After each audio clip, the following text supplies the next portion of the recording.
भगवान कहते हैं, मया तदमिदं सर्वं जगदव्यक्त मूर्तिना।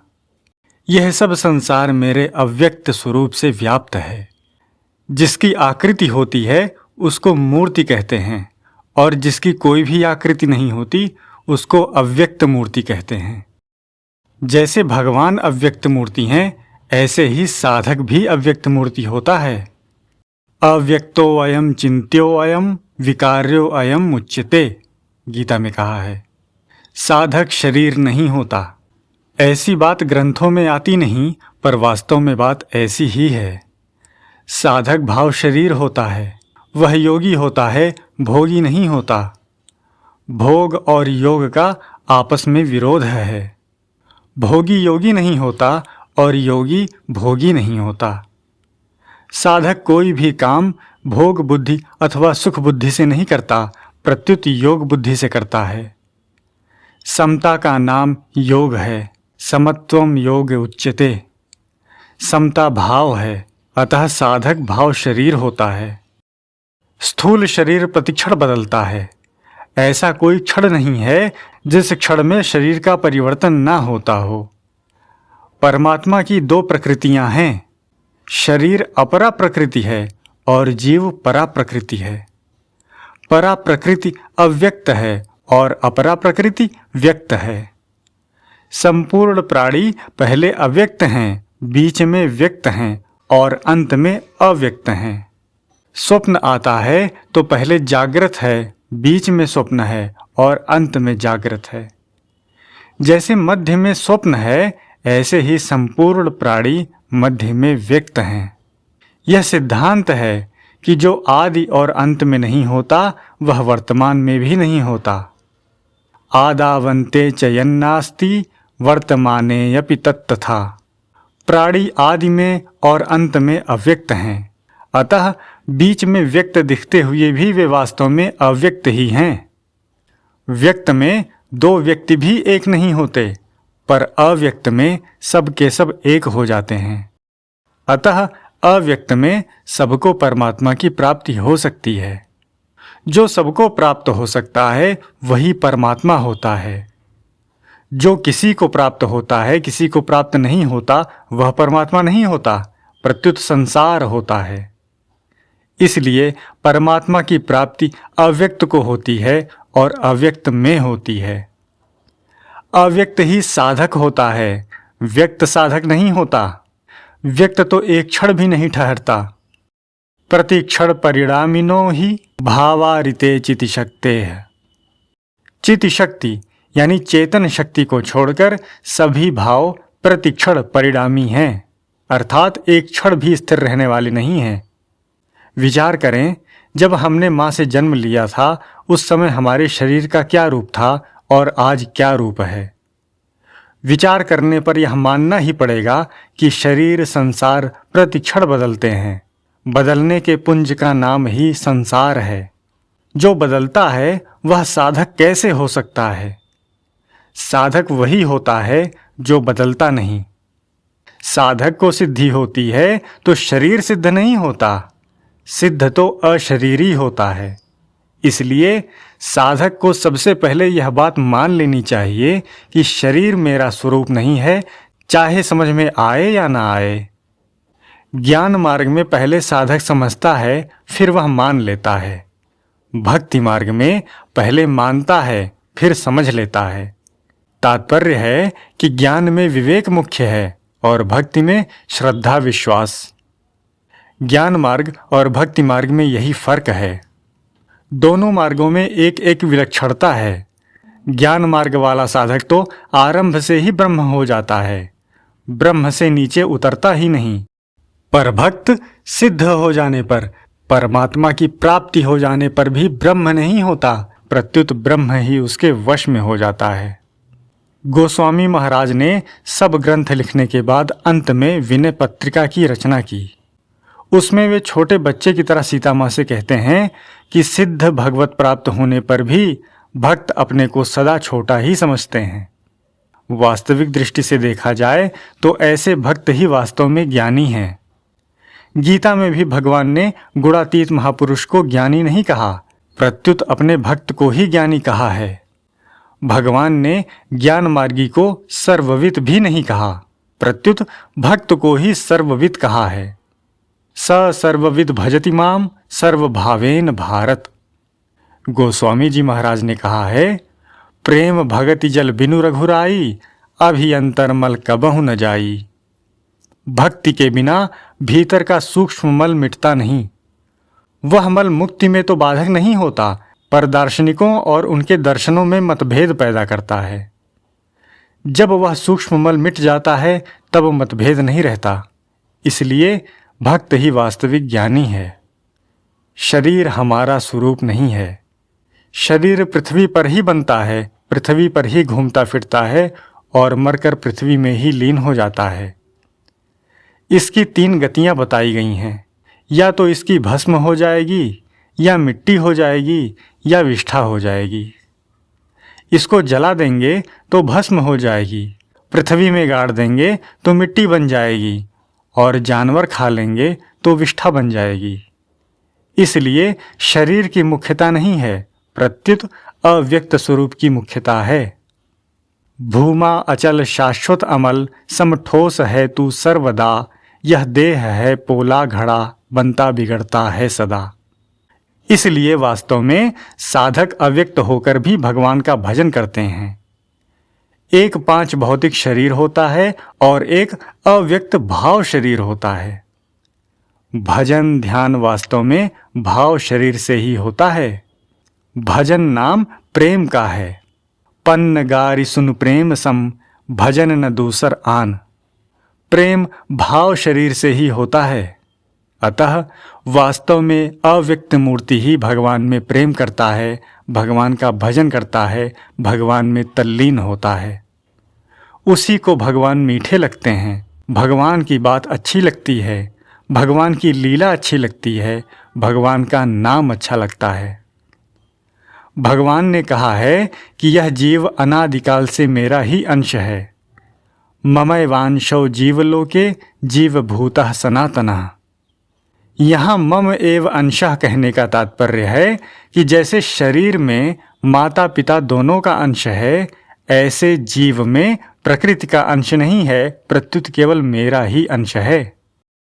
प्रकृति का अंश शरीर तो प्रकृति में ही स्थित रहता है, पर जीव परमात्मा का अंश होते हुए भी परमात्मा में स्थित नहीं रहता।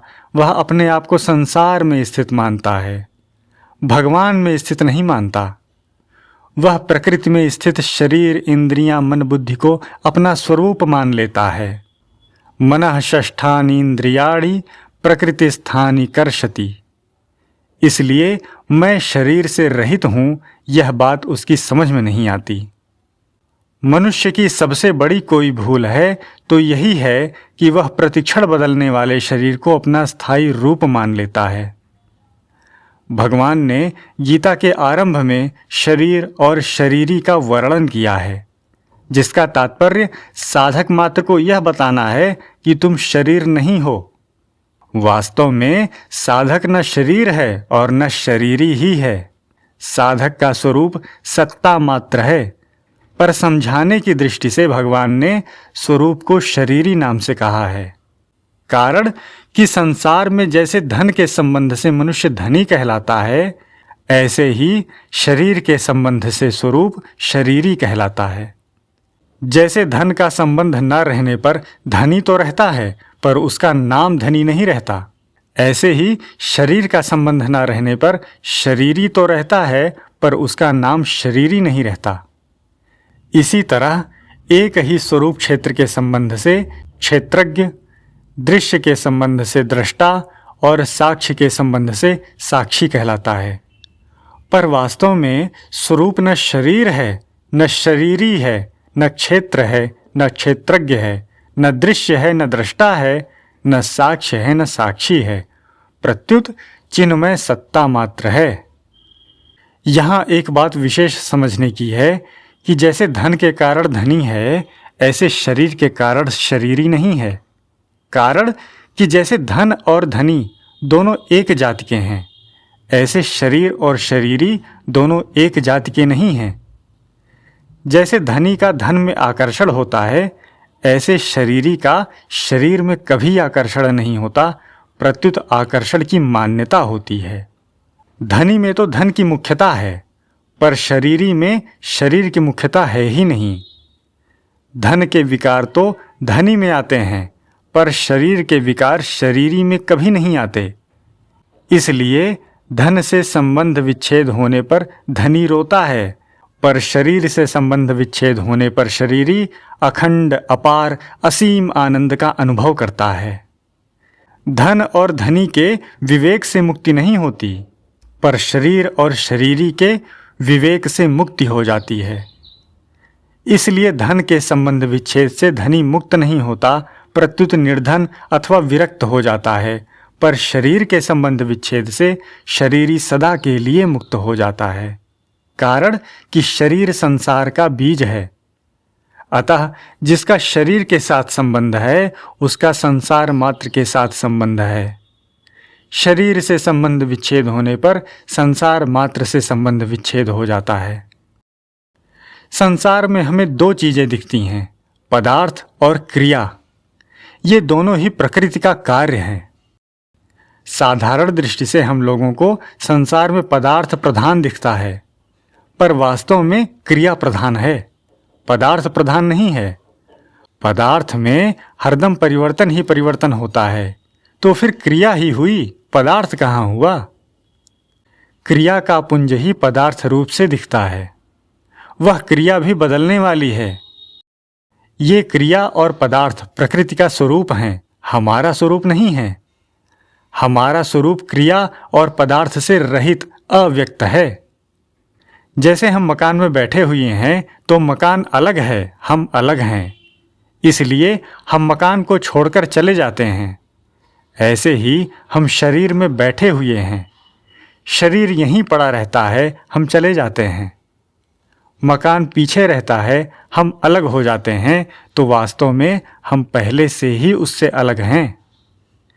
ऐसे ही हम शरीर से अलग हो जाते हैं, तो वास्तव में हम पहले से ही शरीर से अलग हैं। वास्तव में हम शरीर में रहते नहीं हैं, प्रत्युत रहना मान लेते हैं। इसलिए भगवान ने कहा है, अविनाशी तु तिद्विद्धि येन सर्वमिदं ततम्। अविनाशी तो उसको जान जिससे यह संपूर्ण संसार व्याप्त है। तात्पर्य है कि स्वरूप सर्वव्यापी है, एक शरीर में सीमित नहीं है। नित्यः सर्वगतः। जब तक वह शरीर के साथ अपना संबंध मानता है तब तक वह साधक है। शरीर का संबंध सर्वथा छूटने पर वह सिद्ध हो जाता है। शास्त्र में आता है कि देव होकर देव का भजन करना चाहिए। देवो भूत्वा यजेत देवम। इसलिए अव्यक्त होकर ही अव्यक्त परमात्मा का भजन करना चाहिए। शरीर तो क्षण प्रतिक्षण बदलता है, पर साधक क्षण प्रतिक्षण बदलने वाला थोड़े ही है। क्षण प्रतिक्षण बदलने वाला मुक्त कैसे होगा, नित्य कैसे होगा। स्वरूप का विनाश कोई कर सकता ही नहीं। विनाशम व्ययस्यास्य न कश्चित कर्तुमर्हति। पर शरीर नष्ट हुए बिना रहता ही नहीं। जो अविनाशी होता है वही मुक्त होता है, विनाशी मुक्त कैसे होगा। बंधन का वहम मिट जाए, इसको मुक्ति कहते हैं। इसलिए एक बार मोह मिटने पर पुनः मोह नहीं होता। यज ज्ञात्वा न पुनर्मोहम। कारण कि मूल में मोह है नहीं। जो वास्तव में है नहीं वही मिटता है, जो है वह मिटता ही नहीं। सत का अभाव नहीं होता, और जिसका अभाव होता है वह सत नहीं होता, प्रत्युत असत होता है। ना सतो विद्यते भावो, ना भावो विद्यते सतः। शरीर तो भोगायतन है। जैसे रसोई घर भोजन करने का स्थान है, ऐसे ही शरीर सुख दुख भोगने का स्थान है। सुख दुख भोगने वाला शरीर नहीं होता। भोगने का स्थान और होता है, भोगने वाला और होता है। शरीर तो ऊपर का चोला है। हम लाल काला सफ़ेद आदि कैसा ही कपड़ा पहने, वह स्वरूप थोड़े ही होता है। ऐसे ही स्त्री पुरुष ऊपर का चोला है, स्वरूप न स्त्री है, न पुरुष है, न नपुंसक है। परमात्मा, प्रकृति और जीव ये तीनों ही अलिंग हैं। शरीर, इंद्रियां, मन, बुद्धि और अहंकार, इन सबके अभाव का अनुभव तो सबको होता है, पर अपने अभाव का अनुभव कभी किसी को नहीं होता। जिसके अभाव का अनुभव होता है उससे हम अतीत हैं। हमारी भाव रूप सत्ता हरदम रहती है। सुषुप्ति में शरीर, इंद्रियां, मन, बुद्धि, अहंकार कुछ भी नहीं रहता, सब लीन हो जाते हैं। कोई भी व्यक्ति ऐसा नहीं कहता कि सुषुप्ति में मैं मर गया था, अब जी गया हूं। सुषुप्ति में भी हम रहते हैं, तभी तो हम कहते हैं कि मैं बड़े सुख से सोया कि कुछ भी पता नहीं था। सुषुप्ति में भी हमारा होनापन ज्यों का त्यों था, कारण कि हमारी सत्ता अहंकार के अधीन नहीं है, बुद्धि के अधीन नहीं है, मन के अधीन नहीं है, इंद्रियों के अधीन नहीं है, शरीर के अधीन नहीं है। हमारी सत्ता स्वतंत्र है। स्थूल, सूक्ष्म और कारण सब शरीरों का अभाव होता है, पर हमारा अभाव नहीं होता, इसलिए हमारा स्वरूप निराकार है। साकार रूप शरीर पीछे बनता है और मिट जाता है। हम निराकार रूप से हैं, पर शरीर रूप से अपने को साकार मानते हैं। यह मूल भूल है। इस भूल का हमें प्रायश्चित करना है। प्रायश्चित करने में 3 बातें हैं। पहली, अपनी भूल को स्वीकार करें कि अपने को शरीर मानकर मैंने भूल की। दूसरी, अपनी भूल का पश्चाताप करें कि मनुष्य होकर मैंने ऐसी भूल की। और तीसरा, ऐसा निश्चय करें कि अब आगे मैं कभी भूल नहीं करूँगा, अर्थात अपने को कभी शरीर नहीं मानूंगा। ये 3 बातें होने से प्रायश्चित हो जाता है और साधक अपने वास्तविक अव्यक्त स्वरूप में स्थित हो जाता है।